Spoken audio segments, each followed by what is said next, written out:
I reckon a lot of my subscribers will look at this video on their feed on their YouTube page like, what on earth is this from Davidoff? Like, there's different. What on earth? He doesn't load these usually. What's going on here? This is very different. This is not what I expected on this channel. First of all, back in 2016, I was just a gaming channel. Then I started to experiment with other types of content, and I did reactions, vlogs, a few other things, and obviously eventually went to AFL, random reactions, etc, etc. One of the things I did was wrestling reactions and reviews. I did my first reaction video, I'm pretty sure, ever on this channel was to WrestleMania 32. I did a review video once to Survivor Series. That was quite well received, I'm pretty sure. And I did reactions to big events like SummerSlam, Survivor Series, Royal Rumble. And then I stopped for a while, I think. Then I started doing live stream reactions. And this year, the most recent ones I did was Royal Rumble. I did 2 live stream reactions to both of the Rumble matches, an hour each, just 2 matches, the women's one and the men's one, and I enjoyed both. And the men's one was probably the most fun I've had on a video in the past year, probably. That was so fun. I really enjoyed that Royal Rumble. People were there in the chat, engaging as well. It was really fun watching along and seeing Drew McIntyre win as well. That was something special. And since then, I just thought, I think this year I'll make a few more videos of wrestling, maybe. And since then, I have made a live stream reaction to WrestleMania, both nights, and that was it. So that's not really more, is it? It's about the same as last year. So what I'm gonna do now is, if I'm in the mood to do it, I'm going to review pay-per-views of wrestling. So on the pre-show, Jeff Hardy, on his return, defeated Cesaro. This match I honestly didn't care for. It's good to see Jeff back. It is good to see Jeff back. I do like Jeff. But these past few weeks, this past month, they've been building up to Sheamus taking on Jeff Hardy. So I kind of wanted, I mean, it would have made sense to have Jeff versus Sheamus in a pay-per-view on his return. That would have, they had a brawl on SmackDown and that's it. I do not approve. Then the main show started. The New Day started off. They defeated their challengers and retained their titles. I wasn't bothered about this, to be honest. I would have been bothered if the Forgotten Sons won the championships. That would have been cool. But even though I like the New Day, I really like Kofi, I don't think they should be holding championships right now. I just don't think them winning it was too good. I was a bit annoyed because I kind of liked Miz and Morrison as champions. Then you have that whole, what was it, R-Truth, MVP, Bobby Lashley thing. I got no comments apart from who booked that. And then there was Bayley v Tamina.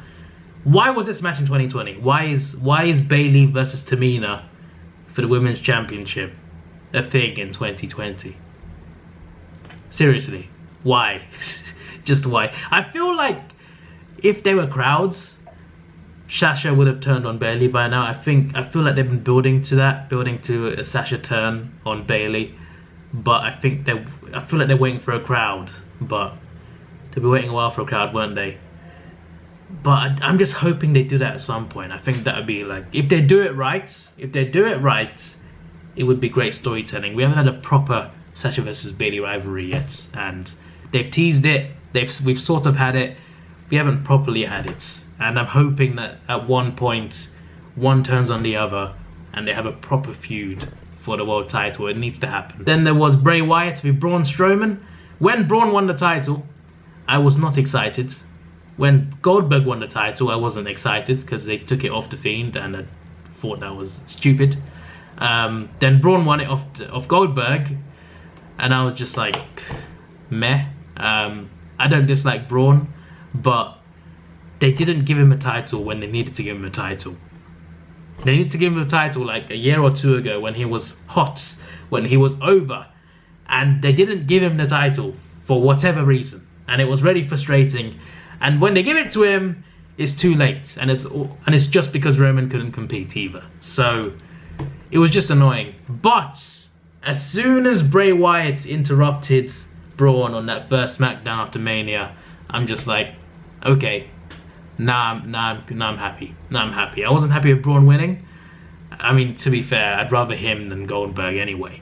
But I wasn't that excited over Braun winning. But as soon as they started this whole Bravey Braun thing, I was just like, yes. Because if you do this right, the storytelling is there. And they did it well. The storytelling leading up to Money in the Bank was really good. And Money in the Bank itself, the storytelling in the match was pretty good as well. Braun won, which I'm not surprised by. I'm not entirely annoyed by it. But I do feel like they're setting up for The Fiend to take the title off Braun. If that's not the case, then I'll be very annoyed.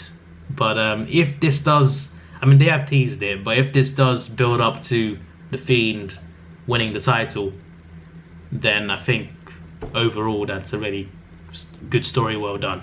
So far they've done fine, but I think as long as The Fiend beats him in the end, that's really damn good. But the storytelling's spot on. The storytelling is spot on. One thing with WWE, since they've had no crowds, is that their creativity has increased. At WrestleMania, the Boneyard match and the Firefly Funhouse match, those were really good. And we would not have had those matches if we had crowds. And this match as well, some of the things happened in this match we would not have if we had a crowd. So obviously we wouldn't have it anyway, because it would have been Roman beating Goldberg instead. But I think there's some good things that have come out of WWE not having crowds around. And then there was Drew v Seth. I was looking forward to this as well. I wasn't that, like, I kind of wanted someone else to be challenging Drew, but I do like Seth. Obviously he's a very good wrestler. I'm not a fan of his gimmick. His gimmick is just, it's just so weird and over the top, but that's just what he's doing now. I guess he knows how to get you to hate him. But I was expecting a good match, and I think it was pretty good. I think it delivered. Drew versus Seth, I think, was a good match. I feel like a lot of these matches are too short though. Maybe it's because there's no crowd, but a lot of them feel shorter than they should be, especially this one. So I mentioned how WWE has benefited from having no crowds in a way because of their creativity. It's getting better with the stories they've told. Some of the stories they've told anyway have been very, very good that we would not have got if we had crowds there. And I think this was another match. This Money in the Bank. Well, it's not one match. It's two matches at the same time. The women's and the men's Money in the Bank matches at WWE headquarters. The entire building. It was hilarious. It was a good time. It was pretty fun. It wasn't insanely good, but what I do like is backstage brawls. This is not backstage, obviously, but like in terms of like when wrestling is on, I do love when they go backstage and when they have brawls in the back or just anywhere outside the ring, really, out on the street, like a street fight or Falls Count Anywhere, for example. And this was just all across a big building, a big block, you know, fight in the gyms, in the offices. I love fights like that in WWE. Those for me, some of the best fights. When they go extreme, I just love WWE brawls like that. So to have one big Money in the Bank, or actually two Money in the Bank matches at the same time, men and women, inside a building, inside a giant building, and the briefcase on the roof, I'm just like sign me up. I'm looking forward to this, and watching it was really fun. It was hilarious. There was a lot of funny moments, some awesome spots, some good fighting moments, a few things that didn't look as good, to be fair, but overall it was good. There were a few good cameos as well. Stephanie was there. John Laurinaitis, when I saw him, all I thought of was the CM Punk conspiracy storyline. Do you remember that? Back in 2011, I think it was. There was a scene where Vince showed up when Daniel Bryan and AJ Styles brought into his office. That was a pretty funny scene there. Paul Heyman was in there for a bit, and there was a food fight. It just got ridiculous at that point. I was just like, what's going on here? And then Rey Mysterio's getting choked out by Shayna, and then he got crushed by by Nia Jax and Otis, I'm pretty sure. But let's get to the end, right? So the match was good. It was funny. There was a lot of good spots in there. A few things that looked a little weird. Baron Corbin throwing people off the roof as well. So a couple murders in the block. It was fun. It was fun to. It was a fun watch. It was entertaining. And as for the winners, let's talk about the winners, right? Asuka. I'm happy for her. I'm really happy for her. I think they kind of ruined her push in her first year on the main roster. When she was in NXT, she was obviously unbeaten, and she stayed unbeaten going onto the main roster. She won the Royal Rumble, it was all great. Then they had to lose to Charlotte at WrestleMania, which I think was a bad decision. I don't think that should have happened, but that's what they did. Her first defeat was in her first few months on the main roster. I don't think it was fair, to be honest. But since then, they've booked her right. They're giving her world titles, you know, a tag team run as well. She's not done too bad, actually. She has won some big things, but I still feel like she deserved a bit better. So for her to not only win the match, but also the next night get the championship as well, I'm happy. I'm happy. I'm glad she's won the title. Now hopefully they book her right though, because I feel like when she was tag champ with Kairi, they weren't booked that well. They seemed more annoying. I know they were heels, but they seemed very annoying to me. So I'm hoping they book her well as, you know, as a new Raw Women's Champion, really damn well. Hopefully she has a good run. No, that's all I'm saying. Hopefully she has a good run. Hopefully by the time it ends, the crowds are back. So, you know, hopefully that she gets more of a pop by then. As for the other one though, this is where the big headache comes in.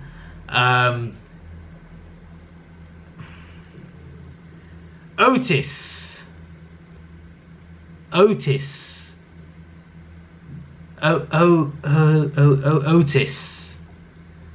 Mr. Money in the Bank.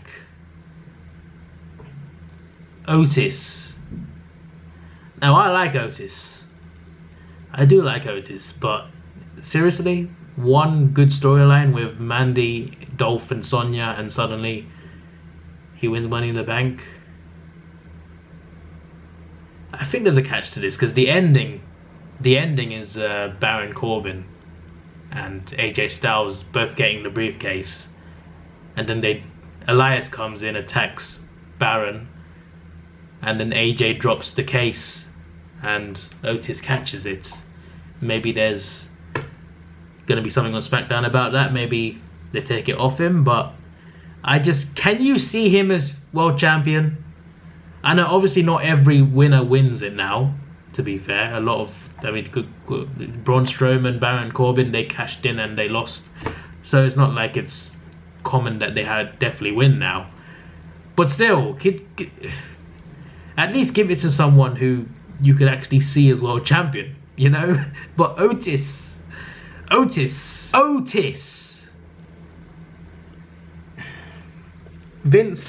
has lost it. Otis. Seriously, Otis. You could have given it to AJ Styles. Like that would have been cool. He's overdue world title, I think, right? He should get another world title. Aleister Black. They've been building this guy up for months. You know, winning feud after feud after feud, beating opponent after opponent after opponent, looking cool as he does it, and the way he sits down after the match is really cool as well. Imagine if he was sitting down cross-legged and the ref put the title in front of him as he just won it. That'd be such a cool thing, right? But they could give it to him. Could give it to AJ, obviously. But Otis. No, end the video. Goodbye. Otis, are you kidding me? Otis. Seriously. Otis. Mr. Money in the Bank in 2020 is Otis. Flipping Otis.